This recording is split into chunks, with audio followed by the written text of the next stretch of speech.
Parliament قانون سازی کرے اور کس جو ملٹری کورٹ سے جن کو سزا ملے گی وہ ہائی کورٹ میں اپیل کر سکیں گے. 6 مہینے سے زیادہ گزر گئے, وہ بھی نہیں ہوئی, اور عدالت کے کان پر یوں تک نہیں رینگی کہ اس کے حکم کی خلاف ورزی ہوئی ہے. اس کو حد تک عزت کی توہین عدالت کی بے شمار درخواستیں دائر ہو چکی ہیں کہ جناب آپ نے حکم دیا تھا کہ جن لوگوں کا ملٹری کورٹس میں ٹرائل ہوگا وہ اپیل کر سکیں گے ہائی کورٹس میں اس فیصلے کے خلاف, اور پارلیمان کو آپ نے باؤنڈ کیا تھا کہ وہ اس کام کے لیے قانون سازی کرے ان کو اپیل کا حق دینے کے لیے. تو وہ پارلیمان نے کوئی قانون سازی اب تک نہیں کی. آپ نے 3 مہینے کا وقت دیا تھا, اب 6 مہینے گزر چکے ہیں, لیکن سپریم کورٹ کے کان پر جوں تک نہیں رہیں گی. اب آپ کر لیں جو کرنا ہے. اچھا, پھر مخصوص نشستوں کے کیس میں جسٹس منصور علی شاہ نے پی ٹی آئی اور سنی اتحاد کونسل کو تمام نشستیں دینے کا فیصلہ کیا تھا. اس بینچ میں, جسٹس منصور علی شاہ والے بینچ میں, بہت سے ججز شامل تھے ایسے جو آج آئینی بینچ میں ہیں, اور ان ججز نے منصور علی شاہ والے فیصلے کو انڈورس کیا تھا. یعنی وہ اور جسٹس منصور نے مل کر فیصلہ دیا تھا پی ٹی آئی سنی اتحاد کونسل کو نشستیں دینے کا.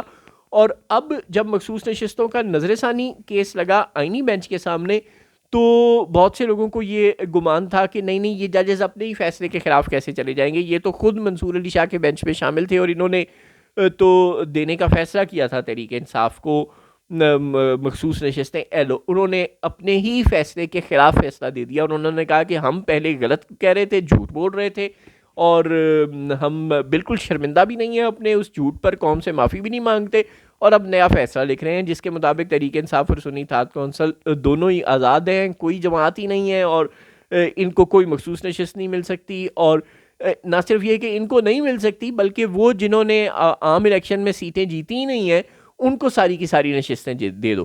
اب آپ کر لیں جو کرنا. اچھا, پھر مخصوص نشستوں کے کیس, اور یہ تو چلے دونوں الگ معاملات تھے. اب آ جائیں اپنے ہی پیٹی بھائیوں کے متعلق کیس. عدالت میں کیس چلا ججز کی ٹرانسفر سے متعلق, یعنی ججز دوسرے ہائی کورٹ سے ٹرانسفر ہو کر کسی اور ہائی کورٹ میں آ جائیں تو سینیورٹی لیول متاثر ہو جاتا ہے. اسلام آباد ہائی کورٹ میں ججز ہی صرف 5 ہوتے ہیں, اور ایک چیف جسٹس, 6 جج کل ملا کے فرض کر لیں پرانے نمبروں کے مطابق جو 26ویں آئینی ترمیم سے پہلے تھا. اور لاہور ہائی کورٹ میں کوئی 24-25 ججز ہوتے ہیں.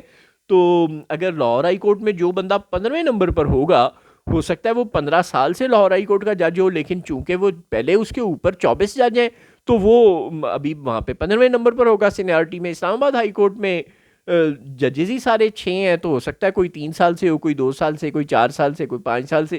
تو وہ 15 سال والا یہاں آ جائے گا تو یہاں تو چیف جسٹس بن جائے گا, اور اسلام آباد ہائی کورٹ والے جو چیف جسٹس بننے کا انتظار کر رہے تھے وہ تو پھر مارے جائیں گے, جیسے کہ سرفراز ڈوگر کے معاملے میں ہوا کہ وہ لاہور ہائی کورٹ میں 15ویں نمبر پر تھے, ان کو اٹھا کر اسلام آباد ہائی کورٹ میں لا کر سیدھا چیف جسٹس بنا دیا گیا, اور یہاں پہ جو بندے سینئر ججز بیٹھے ہوئے تھے چیف جسٹس کی لائن میں لگ کر وہ دھرے کے دھرے رہ گئے. تو یہ ججز ٹرانسفر, یہ آئین میں کوئی اس طرح کی کھلی چھٹی نہیں تھی. وہ یہ تھا کہ آپ کسی اور جج سے, کسی اور ہائی کورٹ سے ٹیمپریریلی کسی کو, یعنی کسی ضرورت کے تحت کہ کوئی ارجنسی پیدا ہو گئی, تو آپ ججز کو ٹرانسفر کر کے یہاں لا سکتے تھے کوئی 2 مہینے 3 مہینے کے لیے, وہ بھی اگر ججز خود اجازت دیں تو ایسے ٹرانسفر کی. اور پھر جب وہ مقصد پورا ہو جائے, یعنی کوئی کیسز کا دباؤ ہے, کوئی ہنگامی مسئلہ ہے, تو اس کے بعد وہ ججز اپنے پیرنٹ ہائی کورٹ میں واپس چلے جائیں گے. یعنی ججز عام سرکاری ملازموں کی طرح نہیں ہوتے نا کہ آپ ان کو جہاں بھی ٹرانسفر کر دیں. مثلا آپ لاہور ہائی کورٹ میں کسی جج کے سامنے کوئی کیس لگا ہوا ہے سرکار کے خلاف, اور وہ کیس سن رہا ہے, تو سرکار کو ہو کہ یہ جج اس کیس بینچ سے الگ ہو جائے, کہیں یہ میرے خلاف فیصلہ نہ دے دے, اور سرکار اس کو اٹھا کر ٹرانسفر کر دے دوسرے ہائی کورٹ میں, تو یہ تو معاملہ غلط ہو گیا نا. تو اس کو روکنے کے لیے ججز کے پرماننٹ ٹرانسفر کی اجازت نہیں تھی آئین پاکستان میں, لیکن ججز ٹرانسفر کیس میں نہ صرف یہ اجازت دے دی گئی, بلکہ دوسرے ہائی کورٹ سے آنے والوں کو کسی اور ہائی کورٹ میں جا کر چیف جسٹس بنانے, اور پہلے سے اس ہائی کورٹ میں موجود ججوں کی سینیورٹی کو جونیورٹی میں بدلنے, ہر چیز کی کھلی اجازت دے دی گئی. چونکہ اسٹیبلشمنٹ کی خواہش یہی تھی کہ وہ دوسرے ہائی کورٹ سے اپنی مرضی کے ججز کو لا کر ایسے ہائی کورٹس میں لگا دے, چیف جسٹس کے عہدوں پر خاص طور پہ لگا دے, جہاں اس کو اپنی مرضی کے فیصلے لینے ہوں. اور بلوچستان میں جسٹس روزی, پشاور ہائی کورٹ میں جسٹس عتیق, جو اب پی ٹی آئی کو ٹف ٹائم دے رہے ہیں وزیر اعلیٰ کے حلف کے معاملے میں, اسی طرح لاہور ہائی کورٹ میں جسٹس عالیہ, اور اسلام آباد ہائی کورٹ میں جسٹس سرفراز ڈوگر. یعنی ہر معاملہ اپنا فکس کر لیا گیا, اور ہمارے بہت سے دوستوں کو یہ شک تھا کہ نہیں ایسا نہیں ہوگا, اور دیکھیں سب کچھ ہو گیا نا, تینوں کیسز آپ کے سامنے نظیریں رکھ دی.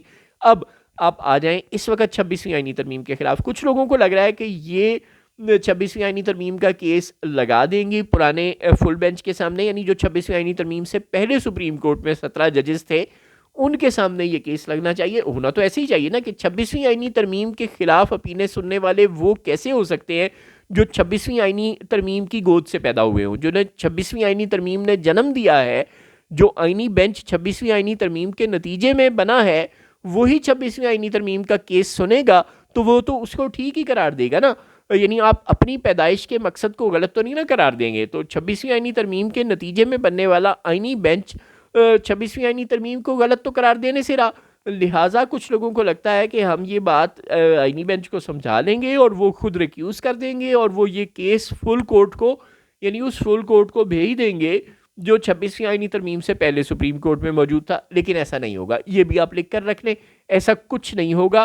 کچھ لوگوں کو یہ بھی شک ہے جو ذرا درمیانے سے ہیں کہ نہیں, اگر یہ پرانے 17 ججوں کو نہیں بھیجیں گے تو اب جو 26ویں آئینی ترمیم کے بعد جو نئی بھرتیاں ہوئی ہیں ان کو ملا کر جو 24 ججز ہیں کم از کم ان کے سامنے ہی لگا دیں گے. میرے والوں اس کام سے بھی نہ ہی سمجھو. اب یہ جو ادارے ہیں یہ مکمل کمپرومائزڈ ہیں, یہ مکمل اہل قوت کے متی ہیں.